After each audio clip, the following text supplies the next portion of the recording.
రాజన్న సిరిసిల్ల జిల్లాలో పర్యటించిన మంత్రి వివేక్ వెంకటస్వామికి కాంగ్రెస్ నేతలు ఘనస్వాగతం పలికారు.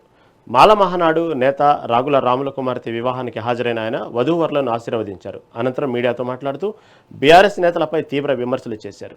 కేసీఆర్ కేవలం తన మనవడి కోసమే ఫామ్ హౌస్ నుంచి బయటకు వచ్చారని, ప్రతిపక్ష నేతగా ప్రజా సమస్యలపై ఎన్నడూ మాట్లాడలేదని మండిపడ్డారు.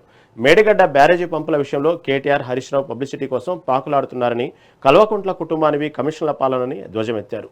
సిరిసిల్ల నిరుద్యోగులకు జర్మనీ సంస్థ ద్వారా ఉపాధి కల్పిస్తామన్నారు.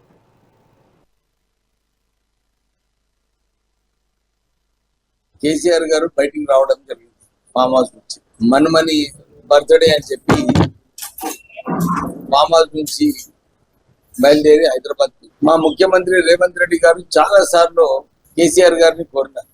కాళేశ్వరంలో ఈ బ్యారేజెస్ కుంటుకోవడము, రైతుల సమస్య, ఇవన్నీ సమస్యల పైన మీరు వచ్చి మాట్లాడాలి, చర్చిస్తాము, మనం ఏదో ఒకటి ప్రజలకు మేలయ్యేలాగా నిర్ణయాలు తీసుకుందామంటే ప్రజల సమస్యల పైన అయితే కేసీఆర్ గారు రాలేదు. మేము ఇదే కోరుతున్నాము, మీరు ప్రజల సమస్య ఏదైతే ఉన్నారో దానిపైన రావాలి. అపోజిషన్ లీడర్ గా 2.5 సంవత్సరాలు ప్రజల గురించి మాట్లాడలేదు. మీరు ప్రజల గురించి ఏదైతే ప్రజలకు మేలు చేయాలో దాని గురించి మాట్లాడితే బాగుంటుందని చెప్పి కేసీఆర్ గారికి ఓ సూచన. తర్వాత నిన్న మొన్న కేటీఆర్ గారు, హరీష్ గారు వాళ్ళిద్దరు కూడా కాళేశ్వరంలో నీళ్లు పోతున్నాయి, పంపు చేయమని చెప్పి వాళ్ళేమో కోరుతున్నారు. నేను ఒక ప్రశ్న వారికి, వారు డిజిటల్ గా కూడా చూపిస్తున్నారు, రోజు 1,00,000 క్యూసెక్స్ పోతున్నాయి అని చెప్పి వారు ప్రెజెంటేషన్ ఇవ్వడం జరిగింది.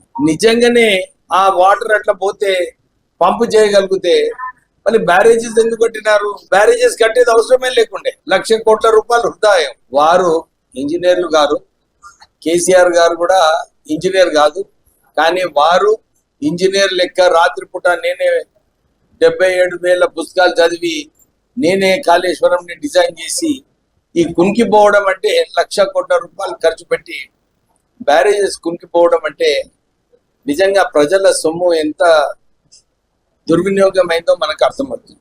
కేసీఆర్